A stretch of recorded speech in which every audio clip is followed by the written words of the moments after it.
Hey, welcome back to the Healthy Living Scottsdale podcast. I'm your host, Coach Zach. I'm here with Coach Brandy and Coach Jolie. And today we are talking all about the core. So I know that's a topic that everybody is interested in. Everybody wants those toned abs. So we're going to talk to you today about what it means to train the core and what you need to know, what you don't need to know, I guess. What matters, what doesn't matter. There's a lot of misconceptions around it. So I'm excited to kind of dissect that for everybody. But before we get into today's episode, as always, I want to give a shout out to a client of the week. And this week, we're going to do two clients because they're a husband and wife team. They've been training with us for a few months now. And Terry Johnstone, Candace, crushing it. Absolutely crushing it on both the workout end and the nutrition front. So they have... they've been super consistent with their workouts. She came in first. This is usually the way it goes. One spouse comes in, the other one comes trailing after. Candace came in first, then Terry came in. And she got him working out, got him hooked. And now they are both coming in, sometimes together, sometimes separate times. But not only are they super consistent with their workouts and really pushing it, but they also started doing carnivore diet, which there are pros and cons to. I don't necessarily recommend it for everybody, but they are absolutely crushing it. I mean, the fat is falling off, the muscle's going on. It's just phenomenal. And they're very dedicated. I'm super, super proud of them. So I love when people do all the work and not just part of the work, right? And they're attacking it from the nutrition front and the workout component, which is what it takes to, lose weight, get in shape. So and great job. Abs. And see abs. Segue. There we go. Let's see. Brandy, I've seen your abs. They're pretty ripped. So what do you do? What do you do for abs? I wouldn't say I purposely train my abs per se. You don't do thousands of crunches a week? No, Wow. I don't even remember the last time I did crunches. It's been a really long time. I think really when I noticed a difference and I started seeing abs, one, when I started strength training heavy and lifting heavy weights. Okay. So, compound movements, whether that's a squat or a deadlift or, an overhead press or a row, pull-ups, lifting heavy, that strengthens your entire core. So doing that, I will do some ab work that is, I treat it like any other body part. I'm not just doing a ton of reps at lightweight. I'm using weights to train my abs as well. It might be a anti-rotation or like a kettlebell carry or, something like that incorporates heavy weight. And then also focusing on the nutrition aspect, because you can, work your abs all you want, but if you have a high body fat percentage, you're not going to see those abs. Yeah. So incorporating the nutrition and then you'll see the results of all that hard work that you're putting in.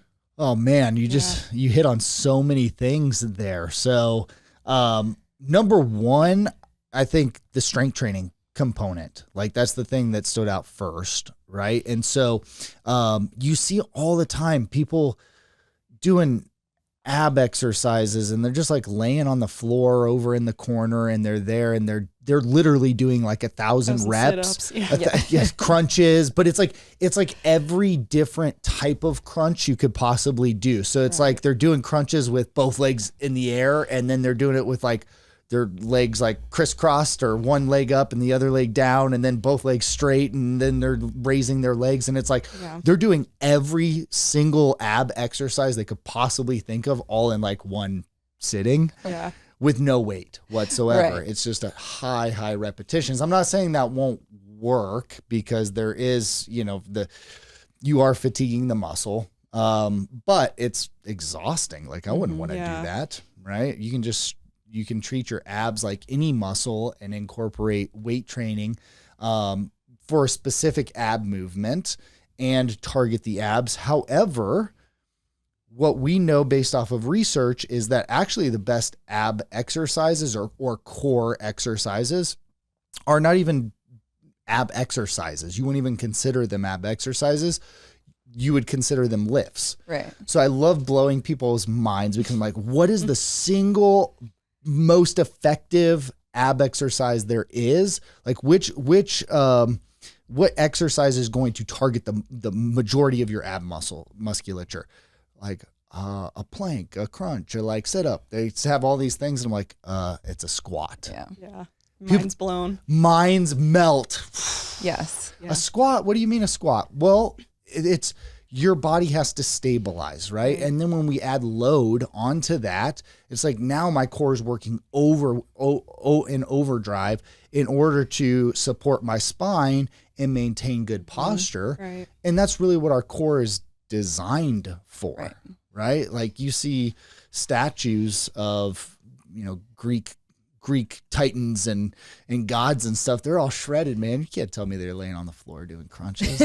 Well, and I think that's part of it is people think that they need to be doing 1,000 crunches in order to like feel the burn. And that's their idea of, okay, I'm getting abs, I'm getting toned, I'm making my core work harder. Right. But I think we forget that doing something like squatting, deadlifting, and then, of course, in the kitchen, being smart about what we're consuming and eating is actually going to get you, I think, more results than doing a 1,000 rep challenge. Yeah, and ab or core is not just abs. Exactly. Like if you're just doing crunch and maybe you're working your abdominal muscles, but core is abs, obliques, low back, hips, the muscles supporting your hips, glutes, all of that is core. Pelvic floor is part of the core group of muscles. So, it's really, if you're just doing crunches, you're not going to get the results that you're looking for. Yeah. Okay. So let's talk about, there's the stability component of the core. So like squats, deadlifts,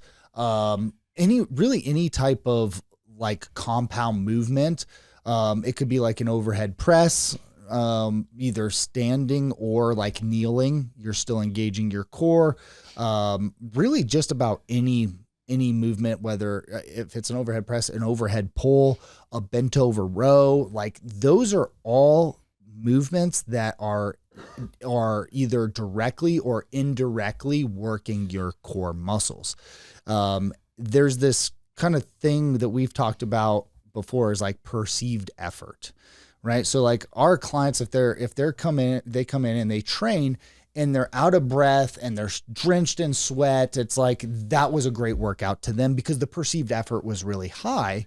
However, it may, from an effectiveness standpoint, that could have been much less effective than us just having them come in, strength train, lift weights that were challenging for them, take lots of rest, and like from a aesthetic standpoint, from a skeletal muscle standpoint, like the strength training was way more effective.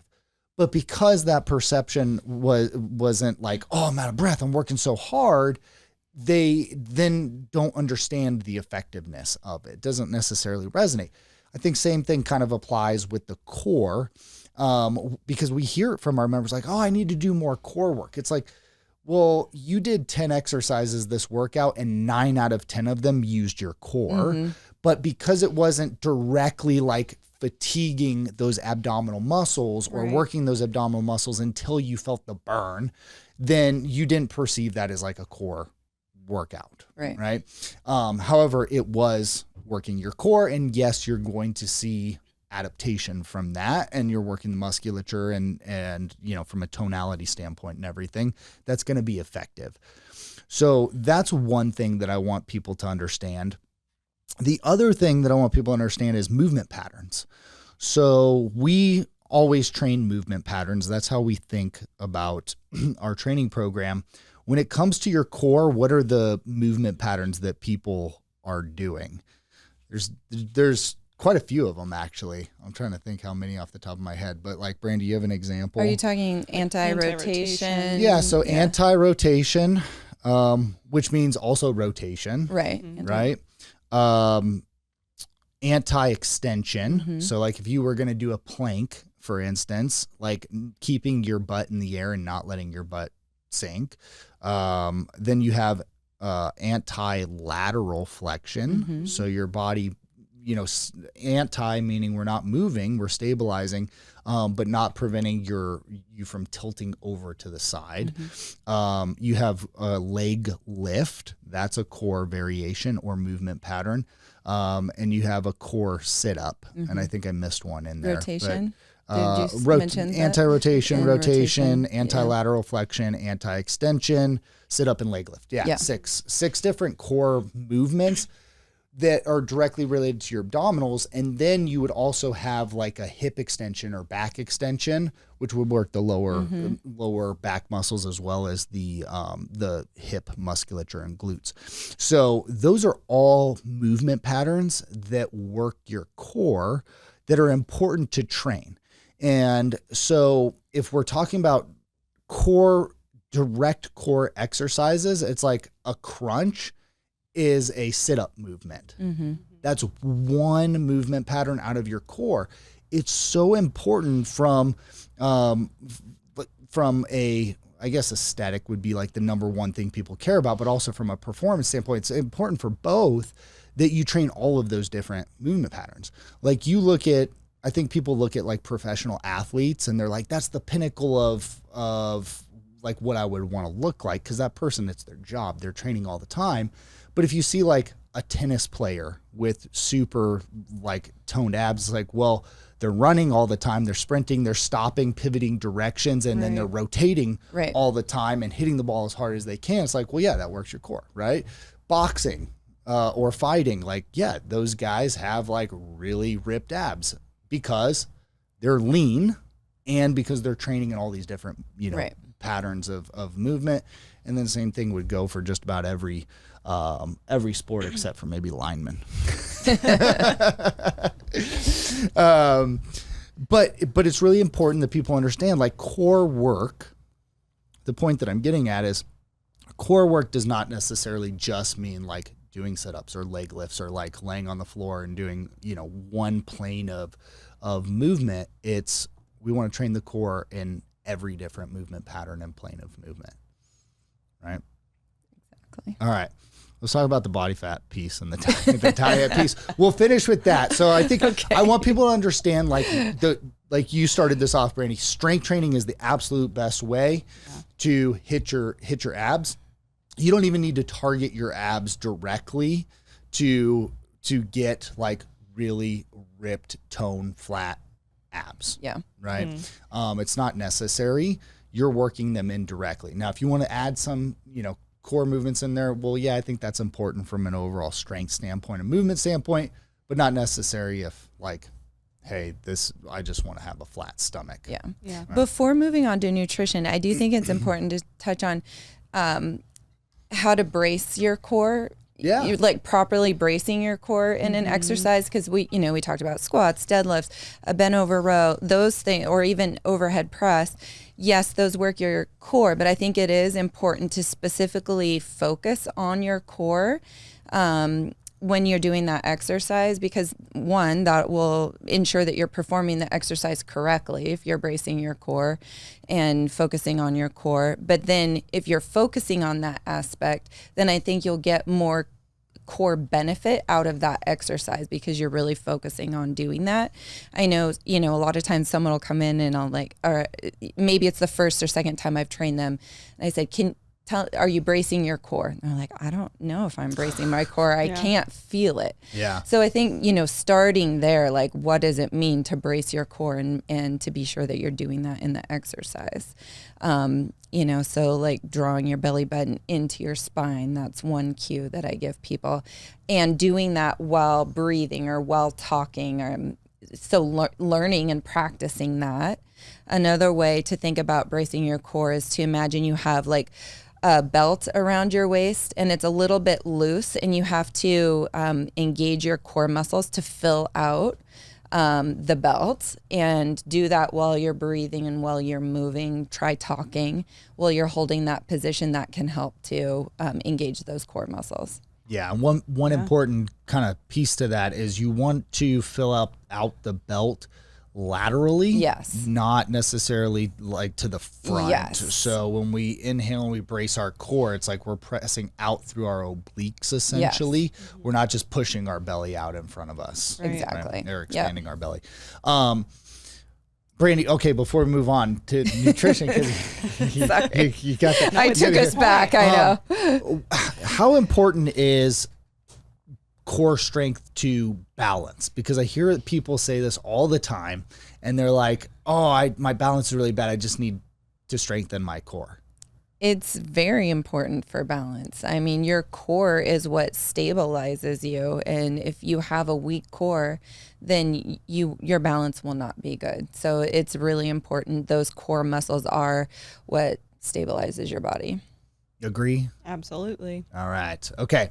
So if you're like a fall risk, or you're looking to like not be a fall risk, it's also important that we're training your core directly and indirectly in that sense. Because indirectly it's like, well, we're working on other things, we're training other things, but we're training our body at the same time to just be stable and balanced and strong. Yes. So, okay, from a nutrition standpoint, I think it's pretty obvious. We don't need to spend a lot of time here. I think it's pretty obvious to everybody. Like, if you get a bunch of fat covering up your abdominals, then you're just not going to see them.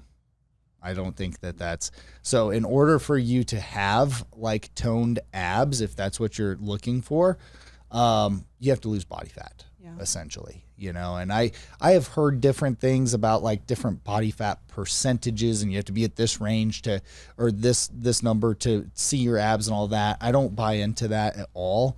I think people carry fat in different places. And so you could carry fat. Like for me, I carry majority of my fat like in my back. And so I can have a little bit higher body fat percentage and still see my abs, but somebody else that could have a little bit lower body fat percentage than I do, you may still not be able to see their abs. So right. I wouldn't say that there's a specific number that you necessarily have to shoot for.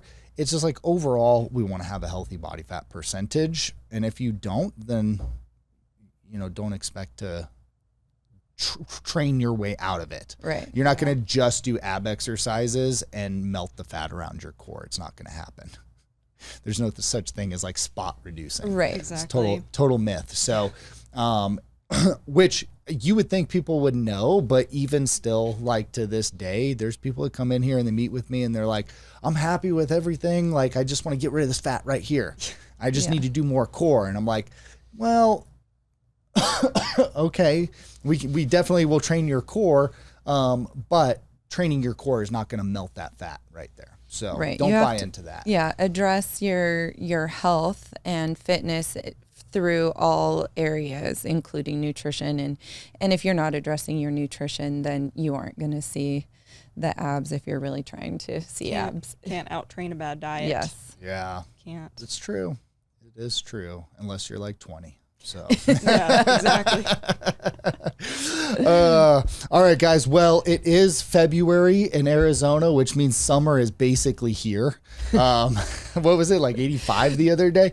So swimsuit season's coming. Now is a good time to get that core in shape and be ready. So that's all we got for you this week. We'll be back next week with more great stuff.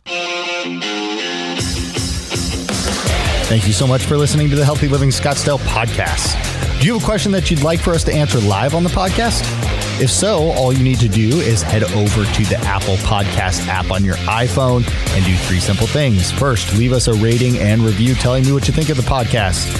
In that review, ask anything you want related to health, fitness, or nutrition. And if you want a shout out, leave us your Instagram handle or name. That's all you have to do. Then listen to hear your questions answered live on the next Q&A episode.